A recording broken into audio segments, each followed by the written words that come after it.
Very beautiful question from an Arya Samaji. He says that we Arya Samajis don't believe the entire Gita to be truth. We believe maybe 70 shlokas of Gita are Vedic and then they are truth. The rest of the shlokas we do not believe that it is a truth. But you say that Gita is completely based on Vedas. So I would like to understand, okay, even if you say for argument's sake, I believe that whatever you say is truth, then how do you explain this word Sanatan Anshaha in the Shloka 15/7 where Sri Krishna says Jivatma is Ansh of Paramatma, which is against the Vedas? Really very good question. Actually, whatever this Arya Samaji is speaking is right. Jivatma is not Ansh of Paramatma.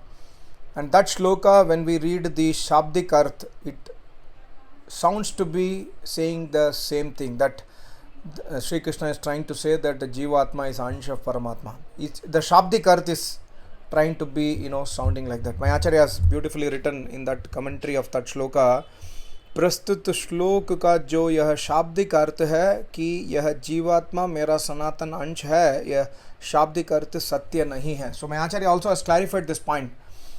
See, the greatness of true Vedic Acharyas, they have always based their arguments on the truth only. So if the Shabdik Arth is against the truth, my Acharya has clearly mentioned the same thing, but that does not mean that this shloka is wrong. My Acharya has explained the depthness of this shloka by quoting various other Ved mantras, and also my Acharya has explained that why Sri Krishna or Vyas Muni has written this kind of wordings. So my Acharya, I will try to explain to you shortly in this audio. Before going to this audio, there were questions from one YouTube brother was asking that you are saying that you have not studied darshanas, then what else you have studied? Have you studied 4 Vedas? Have you studied Mahabharata? Have you studied Ramayana? Have you studied 11 Upanishads, etc., etc.? So to clarify, I have not studied 4 Vedas, I have not studied 11 Upanishads, I have not studied 6 darshanas, I have not studied 2 itihas like Mahabharata and Ramayana, I have not studied any of the Brahmana Granthas. Then he is asking that how come you have so much of knowledge? How come you are able to make so much of videos in Vedas and able to give knowledge from the Vedas? Very simple. I have been listening the knowledge of Vedas from my Acharya for the last 20 years now. So when you listen Vedas knowledge from Acharya, you don't need bookish knowledge. Yeah, of course, I have gone through some of the Upanishads. For example, I have done intense or in-depth study on Katha Upanishad. I have not completed Katha Upanishad, but whatever I have studied in Katha Upanishad, I try to do in-depth study in Katha Upanishad based on my Acharya's guidance. I have studied, I can say that I have fully studied Ishavasya Upanishad. That's how I made the Ishavasya Upanishad series. But other than that, I have not studied complete Chandogya Upanishad or Brihadaranyaka Upanishad or Mundaka Upanishad or Mandukya Upanishad, etc. So I have studied some shlokas from each of the Upanishad. Whenever my Acharya tries to give the knowledge, I try to refer to the book written by Arya Samajis to understand and revise more. And of course, I have not studied any Brahmana Granthas. I have studied some shlokas in some of the Brahmana Granthas like Aitreya Brahmana or Shatpat Brahmana, etc.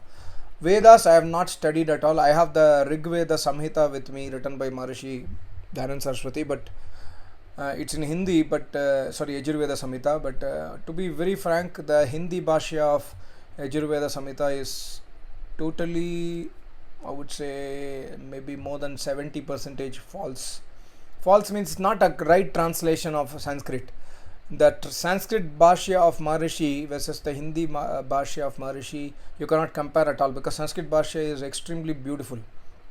So the person who has translated to Hindi might not have that much command on Sanskrit. So I have the Hindi Bhashya of Yajurveda from Arya Samaj, but I don't refer to it. I refer to it very rarely.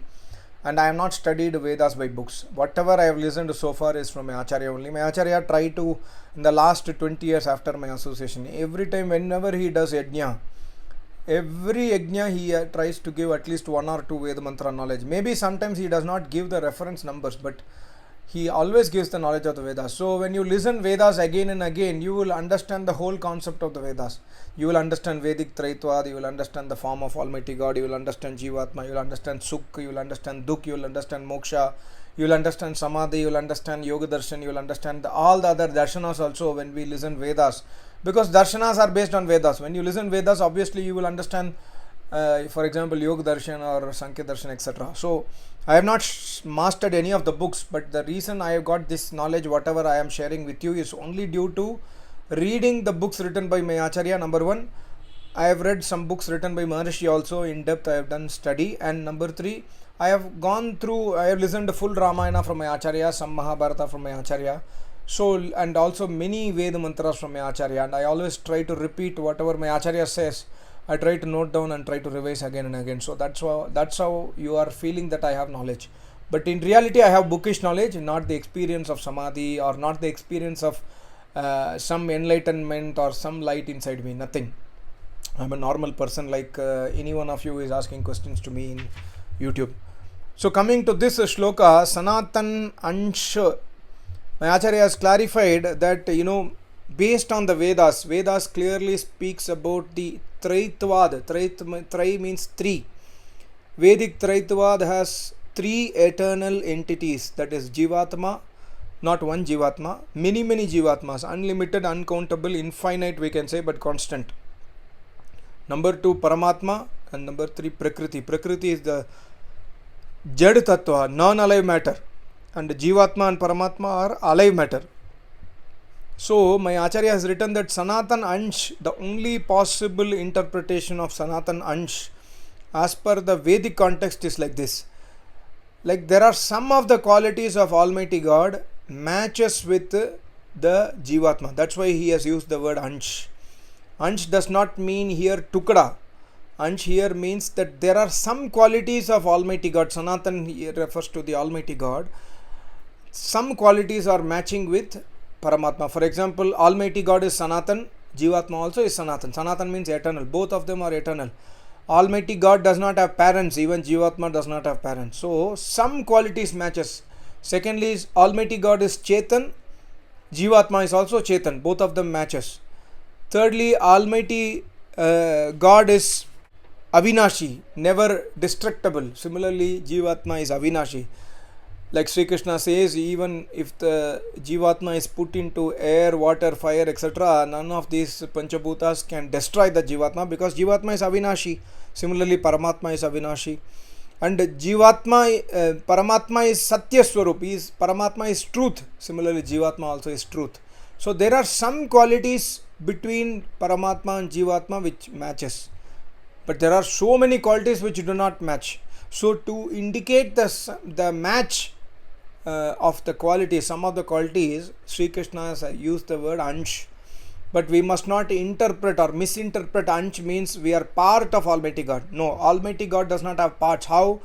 My Acharya has written Yajurveda 40/8 mantra, where Almighty God clarifies that Avranam, there is no part of Almighty God. Almighty God is complete, Purnam. You cannot drill a hole inside Almighty God. There is no hole possible and extract a small fragment.